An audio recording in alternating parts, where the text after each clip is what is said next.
नमस्कार.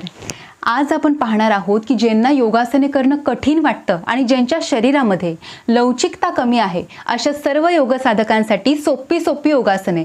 आता योगासने जी आहेत ती आपण आपल्या घरामध्ये विविध वस्तूंचा आधार घेऊन कशा सोप्या प्रॅक्टिस करू शकतो आणि योगासनांचा सराव अधिक रंजक कसा करू शकतो हे आपण पाहणार आहोत. आणि त्यासाठी आज आपण इथे बेडचा सपोर्ट घेऊन काही आसनं कशी करायची हे पाहूयात. तसंच माझ्याकडे इथे काही विटांच्या आकारांचे हे योगा ब्लॉक्स आहेत. तर याच्या आधाराने आपण पाहणार आहोत उशांच्या आणि आपल्या घरात असणाऱ्या लोडच्या आधाराने कशी योगासने करायची हे पाहणार आहोत. तर सुरुवात करूयात. सुरुवातीला मी जानुशिरासन आणि पश्चिमोत्तानासन ही जी बैठी योगासने आहेत या आसनांबद्दल तुम्हाला एक एक्सप्लेनेशन देते. जस्ट बघा, आपण जेव्हा जानुशिरासन करतो तेव्हा जानुशिरासनामध्ये एक पाय सरळ असतो आणि एक पाय असा वाकवलेला असतो. या आसनात संपूर्णपणे खाली वाकण्यासाठी आपल्या कमरेमध्ये लवचिकता असणं महत्त्वाची असते आणि पायाच्या नसनसा ताणणं महत्त्वाचं असतं. तर लवचिकता कुठे महत्त्वाची आहे? एकतर गुडघ्यांच्या इथे आणि एकतर कमरेला. आणि मग जानुशिरासनाची अंतिम स्थिती आपण अशी घेतो.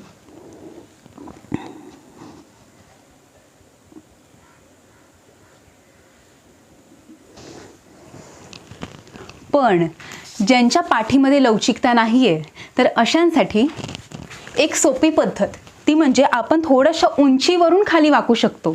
आता उंची आपल्याला हवी तशी घेऊया. जसं एक ब्लॉक घेतला तरी चालेल, पण मी आता 2 घेते. 2 ब्लॉक घेतल्यानंतर जेव्हा आपण पुढे वाकतो तेव्हा कसं वजन हे पुढच्या दिशेने आपण सोडत असतो खाली आणि त्यामुळे आपल्याला कमरेमधून आपण चांगल्या रीतीने खाली वाकू शकतो आणि पायालाही स्ट्रेच अति मिळत नाही. म्हणजे सुरुवातीला जेवढा गरजेचा आहे तेवढा स्ट्रेच आपल्याला मिळतो. जसं इथपर्यंत बेंड केलं तरी चालेल आणि पुढे सराव वाढवत आपण असे खाली वाकू शकतो आणि मग अंतिम स्थिती या आसनात अशी घेऊ शकतो.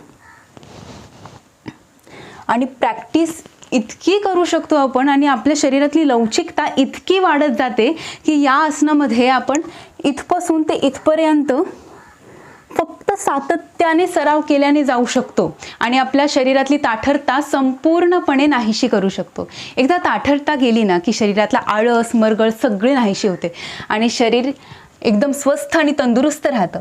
आता हेच आसन अशाच पद्धतीने बेंड करून आपण पश्चिमोत्तानासन कसं करायचं हे पाहू.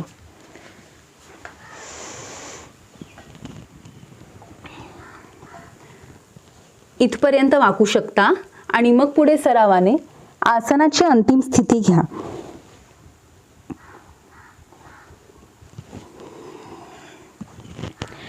जर आपल्याकडे असे योगा ब्लॉक्स नसतील तर आपण उशांच्या आधारे सुद्धा हे करू शकतो. उशाही तुम्हाला हव्या तेवढ्या हाईटवरती घ्या. एक उशी जर खूप कमी होत असेल तर तुम्ही 2 उशा किंवा 3 उशाही घेऊ शकता. आता पुढचं आसन बघूयात.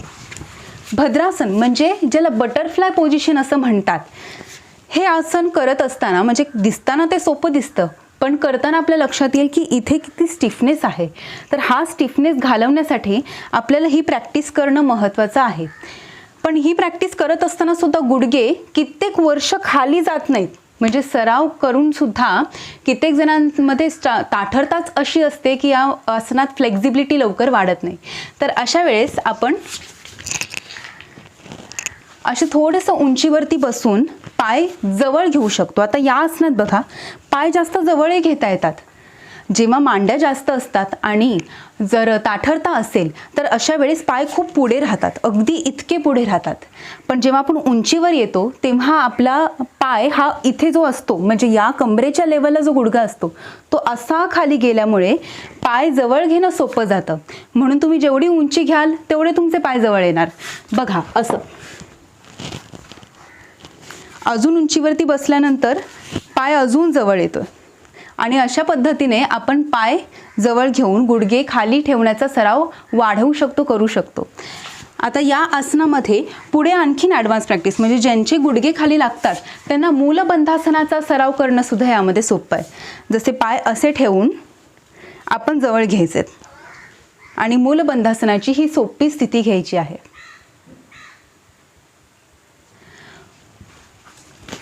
आता मूलबंधासन कसं आहे ते पहा. असं आहे मूलबंधासन. पण हेच अवघड असलेलं आसन आपल्याला या सरावाने सोपं करता येईल. तर आता पुढचं आसन आपण पाहूयात, मत्स्यासन. लोड घ्यायचा. अजून जर आपल्याला हाईट त्याला हवी असेल तर अजून एक लोड किंवा उशी आपण ठेवू शकतो. मत्स्यासन म्हणजे जे मास्याप्रमाणे दिसतं ते. मत्स्यासनामध्ये आपण पाठीवरती झोपून संपूर्ण हातांवरती अप्पर बॉडीचं वेट घेऊन डोकं आत घ्यायचं.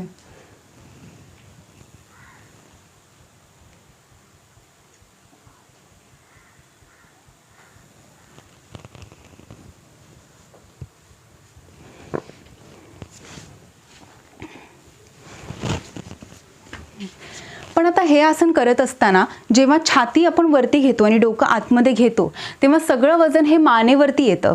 आणि मानेवरती वजन घेत असताना इथे पुढची बाजू म्हणजे अन्ननलिका आणि श्वसन नलिका दोन्हीला सारखाच ताण मिळत असतो. आणि जेव्हा श्वसन नलिका ताणली जाते तेव्हा श्वासोश्वास हा संत गतीने सुरू असतो. तर अशा वेळेस आपण जास्त काळ टिकवू शकत नाही हे आसन. आणि तो सराव वाढवण्यासाठी किंवा आसनातली वेळ वाढवण्यासाठी आपण ही पद्धत वापरू शकतो, जेणेकरून पाठीलाही अति ताण मिळत नाही. म्हणजे ज्यांना बॅक पेन किंवा सर्वायकल स्पॉन्डिलोसिस आहे, नेक पेन आहे, त्यांच्यासाठी हे उपयुक्त ठरेल.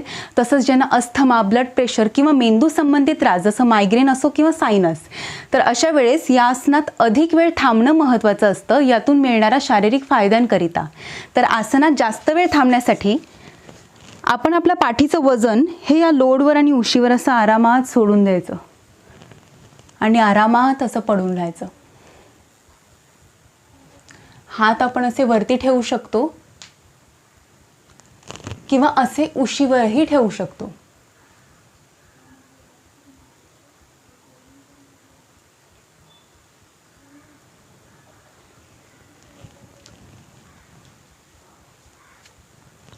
उठताना मात्र हळूवार उठा. इतकं बरं वाटतं ना ही आसनं करताना. आणि मुख्य म्हणजे या आसनात भरपूर काळ थांबताना. कारण डोकं असं खाली गेलं ना की गुरुत्वाकर्षणाच्या शक्तीमुळे रक्ताभिसरण मेंदूच्या दिशेला जास्त प्रमाणात होऊ लागतं. आणि आपण जेव्हा अशा उशांचा आणि लोडचा वापर करून जेव्हा हे आसन करतो तेव्हा असं रक्तसंचार आपल्या मेंदूच्या दिशेने 3 ते 4 मिनिट होत राहतो. आणि असा इतका वेळ आपण आसनात थांबल्यामुळे आपल्या मेंदूतल्या पेशींना त्याचा खूप फायदा होतो. खरं तर मेंदू शरीरातल्या सर्व संस्था चालवत असतं.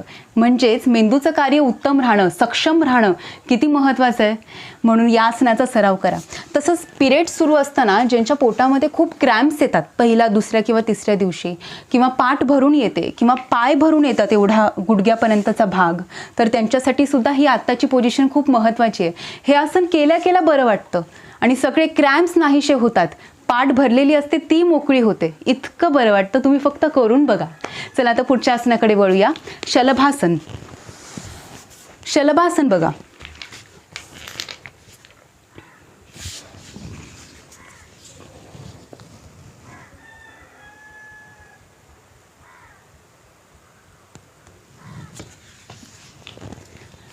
हे आहे शलभासन. आता तुम्ही म्हणाल हे कसं आम्हाला जमेल, पण याच्यासाठी सुद्धा सोपी टेक्निक आहे. आणि आपण आपल्या घरी असणाऱ्या बेडवरती सुद्धा या आसनाचा सराव करू शकतो. बेडच्या आधाराने आणि मी या गादीच्या आधाराने सुद्धा दाखवणार आहे. कारण ज्यांना बॅक पेन आहे त्यांनी इतक्या उंचावरती पाय न्यायचे नाही. आणि ज्यांना सराव नाही आहे या शलभासनाचा, जे नवशिखे आहेत, तर त्यांनी सुद्धा कमी उंचीवरती या आसनाचा सराव करा. यापेक्षा कमी उंची हवी असेल तर हे असे ब्लॉक्स घेऊ शकता किंवा उशी घेऊ शकता. उशीवर सुद्धा आधी आपण कमी लेवलपासून सुरुवात करूया.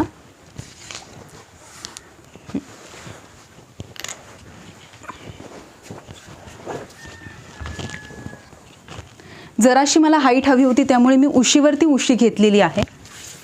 पोटावर झोपून हळूहळू पाय असे ठेवायचे. इथून आपण एक पाय वरती असा घेऊ शकतो आणि एकपाद शलभासन करू शकतो. आणि इथूनच थोडेसे पाय असे वरती सुद्धा उचलू शकतो. म्हणजे 30 अंशावरती शलभासन करता येईल. आता यापेक्षा जर असं उंच म्हणजे ही गादी. गादीवरती पाय ठेवून खाली झोपायचं. असे थांबू शकता किंवा हा जर प्रकार तुम्हाला खूप सोयीचा जात असेल तर इथून तुम्ही थोडेसे अजून पाय वरती उचलू शकता. आता या पुढे गादी ते बेडच्या सपोर्टने कसं करायचं ते पाहूया.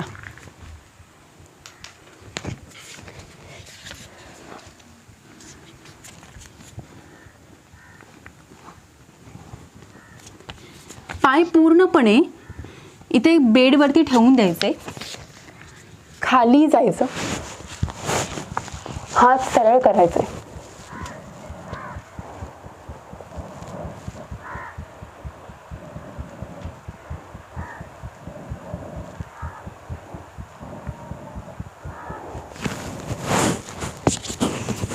असं सोडताना बघा कसं सोडायचं ते. हळूहळू पुढे या. त्यानंतर हळूहळू पाय गुडघ्यातून वाकवा. मग इथून पाठीवर झोपा. नुकतंच आपण पाठीला वाकवलेलं आहे, त्यामुळे आता पाठीला आराम द्यायचा. त्यानंतर डाव्या कुशीवर वळून उठून बसायचं. बघितलं शलभासन करणं किती सोपं होतं. तुम्ही आत्ता ठरवलं तरी आज तुमचा पहिला दिवस असेल योगासने सुरू करण्यासाठी, तरीसुद्धा तुम्हाला हे आसन जमेल. इतकी सोपी असतात योगासने. आता ज्यांना वज्रासनात बसताना किंवा वीरासनात बसताना पायांमध्ये खूप क्रॅम्प्स येतात, खरं तर वज्रासन किंवा वीरासन करणं हे अत्यंत महत्त्वाचं आहे. ज्यांना पचनक्रियेचे त्रास आहेत त्यांच्यासाठी. हे आहे वज्रासन. आणि इथून जेव्हा आपण पायात अंतर घेतो आणि खाली बसतो तेव्हा हे होतं वीरासन. हे वीरासन करणं सोपं आहे जेव्हा तुम्ही उशीचा आधार घ्याल तेव्हा. आता बघा, खाली बसताना इथे गुडघ्यांमध्ये लवचिकता असणं महत्त्वाचं असतं आणि ते अँकल्समध्ये लवचिकता असणं हे महत्त्वाचं असतं. पण ही जर लवचिकता नसेल तर ही कशी मिळवायची? तर त्यासाठी आपण उशीचा आधार घेऊ. दोन्ही गुडघ्यांच्या मध्ये उशी ठेवली. उशी ठेवल्यानंतर त्या उशीवरती असं बसायचं. मग काय झालं, मी खाली बसलेले तेव्हा हा गुडघा अजून बेंड झाला होता, गुडघ्यातून अजून थाईस खाली गेले होते. पण आता इथे मी जराशी वरती आले, त्यामुळे मला जरा बरं वाटतं, म्हणजे कम्फर्टेबल वाटतंय. इथून अजून जरा वर हवं असेल, म्हणजे एवढीही फ्लेक्झिबिलिटी आता आपल्या पायात जर नसेल तर काय करायचं, किंवा ज्यांना गुडघेदुखी नुकतीच सुरू झालेली आहे, थोडे जिने चढले तरी गुडघे दुखतात, तर तेही हे आसन करू शकतात. मग अजून जरा उंच राहायचं. बघा, सोप्या पद्धतीने आपल्याला जमलं. पण आता जेवल्यानंतर जेव्हा आपण 10 मिनिट वज्रासनासाठी बसणार, पचन चांगलं होण्याकरिता आणि पचनासंबंधित सगळे त्रास, गॅसेस, कॉन्स्टिपेशन, ब्लोटिंग हे सगळे त्रास दूर होण्याकरिता जेव्हा आपण वज्रासनाचा सराव करतो तेव्हा आपल्या पोटऱ्यांच्या वर अशी उशी ठेवायची. उशी ठेवल्यानंतर त्यावरती बसायचं. अजूनही यामध्ये आपण हाईट घेऊ शकतो आणि असे बसू शकतो.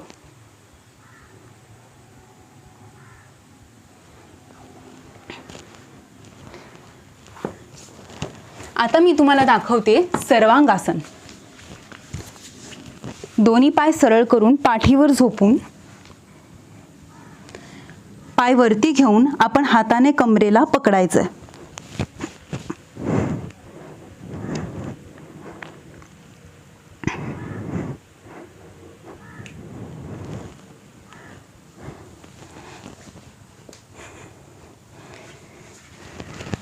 आता हे आसन कसं जमवायचं, तर त्यासाठी आपण उशी घेऊ.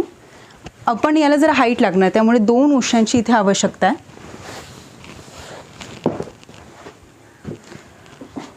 दोन उशा घेतल्यानंतर त्या उशांवरती बसायचं. आता पाठीवर झोपायचं आणि इथून एक एक पाय वरती घ्यायचा. तरीसुद्धा इथे जशी सर्वांगासनाला हाईट होती तशी हाईट मिळालेली नाही आहे.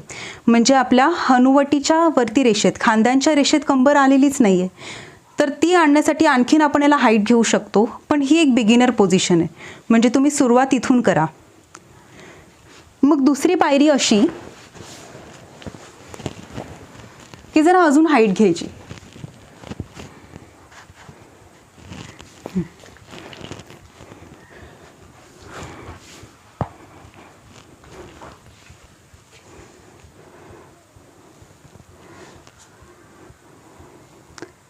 आता जरा अजून उंचावरती कंबर गेलेली आहे.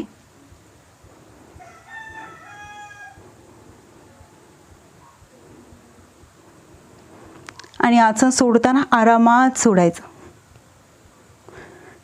सेतुबंधासन सुद्धा या आसनाचा सुद्धा सराव आपल्याला अशा स्थितीत थांबून करता येतो.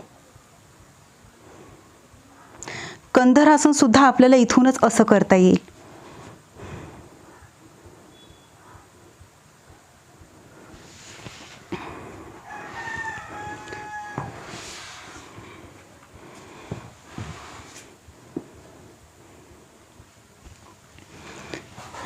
आता आपण उशांच्या आधारे, लोडच्या आधारे अशी सगळी योगासने पाहिलेली आहेत.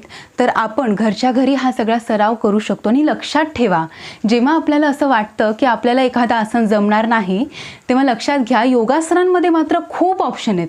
तुम्ही फक्त सातत्याने रोज 1 तास करायला हवं. रोज 1 तास झालंच पाहिजे, कारण याला काही ऑप्शन नाही आहे. सातत्य असायला हवं, तर आपल्याला सगळं काही जमेल. लवचिकता अंगी येईल आणि आपल्याला सुंदर आरोग्य लाभेल.